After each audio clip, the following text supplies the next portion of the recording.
तो सन 1398 में फिर परमात्मा ने वही लीला की। एक पूरा जीवन 120 वर्ष तक परमेश्वर ने उसी प्रकार से जिया और शिशु रूप में परमात्मा प्रकट हुए। नीरू और नीमा उनको तालाब से उठाकर ले आए और उसके बाद में कंवारी गाय के दूध से ही परमात्मा की परवरिश हुई। तो ये शंका नहीं होनी चाहिए कि फिर आज सतगुरु रामपाल जी परमेश्वर जी ने कुंवारी गाय का दूध क्यों नहीं पिया। भाइयों और बहनों, ये केवल प्रत्येक युग में परमात्मा एक एक बार ही ऐसी लीला करता है और इस कलयुग में परमात्मा 650 साल पहले वो लीला कर चुके हैं। उसके बाद तो परमात्मा आदरणीय गरीबदास जी महाराज जी के रूप में आए। तो क्या गरीबदास जी के रूप में जब परमात्मा आए तो क्या उन्होंने किसी कंवारी गाय का दूध पिया था? नहीं पिया। ये परमेश्वर समर्थ है, ये कुछ भी कर सकता है। ये बिना खाए बिना पिए स्वयं भी रह सकता है, पूरी सृष्टि को भी रख सकता है।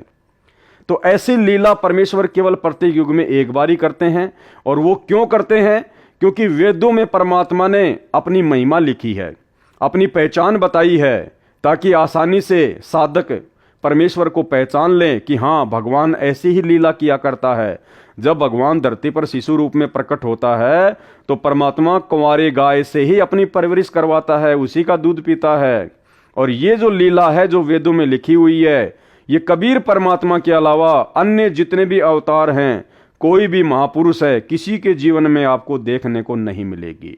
इसलिए ऐसी लीला केवल परमात्मा प्रत्येक युग में इसलिए करता है क्योंकि वेदों में उस परमेश्वर की ऐसी लीला को पढ़कर और यथार्थ में उनके जीवन से ऐसा देखकर, ऐसे उदाहरण प्राप्त करके हम आसानी से पहचान कर लें कि हाँ, कबीर जी ही सच्चे परमात्मा हैं, सच्चे परमेश्वर हैं। इसके अलावा परमात्मा ना जाने कब कितने रूप में आ जाते हैं, कैसी कैसी लीला करते हैं। जब चाहे जहां वो प्रकट हो जाते हैं, उनकी गति को कोई नहीं जान सकता। इसलिए वर्तमान में कोई भी भाई बहन अपने परम पूज्य परमेश्वर सतगुरु रामपाल जी के प्रति मन में शंका ना करे कि भाई सतगुरु रामपाल जी परमेश्वर जी ने कब कुंवारी गाय का दूध पिया था। ये परमेश्वर हैं। जिस प्रकार जैसी लीला आदरणीय गरीबदास जी महाराज जी ने की, सेम टू सेम लीला सतगुरु रामपाल जी परमेश्वर जी ने की है। आगे आपको गरीबदास जी महाराज जी की जीवनी से और अच्छे से समझाया जाएगा।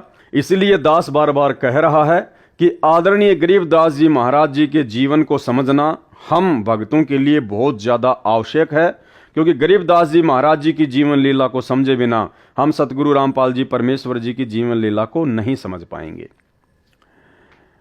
जब मैं शिशु रूप में प्रकट होता हूं तब कंवारी गायों से मेरी परवरिश की लीला हुआ करती है। हे गरीबदास, चारों वेद मेरी महिमा का गुणगान करते हैं। वेद मेरा भेद है, मैं ना वेदन के माही, जौन वेद से मैं मिलूं वह वेद जानते नाही। ऋग्वेद मंडल 9 सूक्त 1 मंत्र 9 में लिखा है कि जब परमेश्वर शिशु रूप में पृथ्वी पर प्रकट होते हैं तो उनकी परवरिश की लीला कंवारी गायों द्वारा होती है।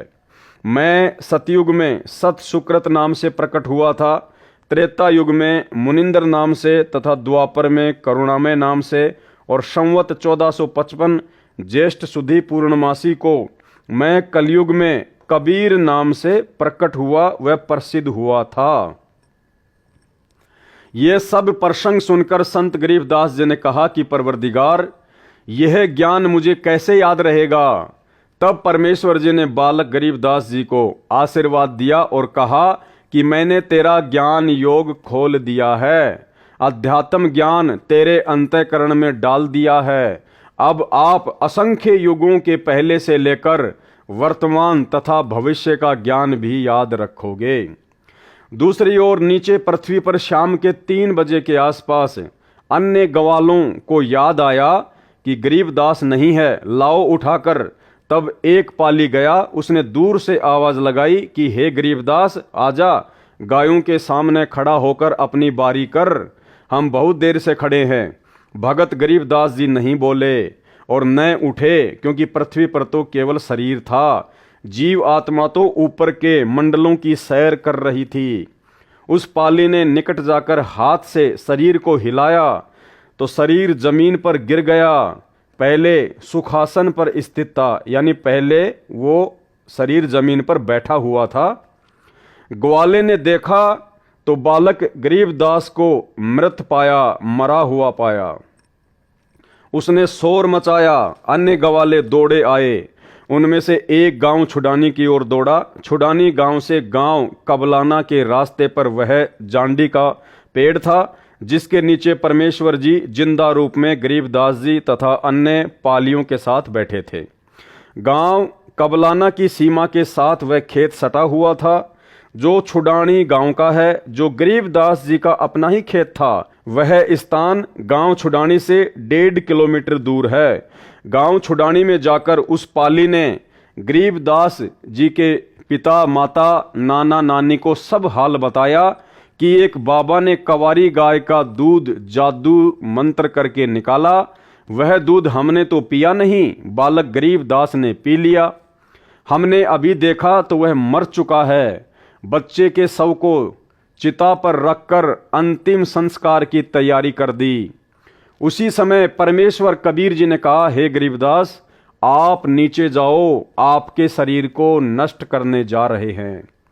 संत गरीबदास जी ने नीचे देखा तो यह पृथ्वी लोक सतलोक की तुलना में नरक लोक के समान दिखाई दे रहा था।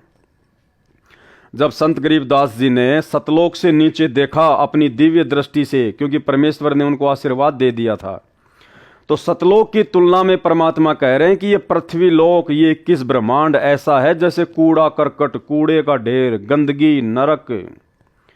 भाइयों और बहनों, जिस प्रकार एक सूअर होता है और सूअर सारा दिन गंदगी में नाक रगड़ता रहता है, टट्टी पेशाब में नाक रगड़ता रहता है, गटर में लौटता रहता है, यानी सबसे ज्यादा जो घृणित वस्तुएं होती हैं उनका सेवन सूअर करता है।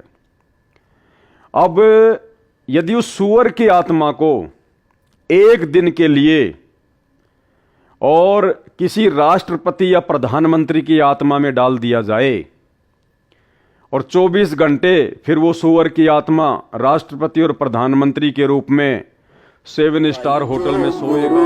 बचन पे डट गे, कट गे फंद 84 के, कट गे फंद 84 के, कट गे फंद 84 के।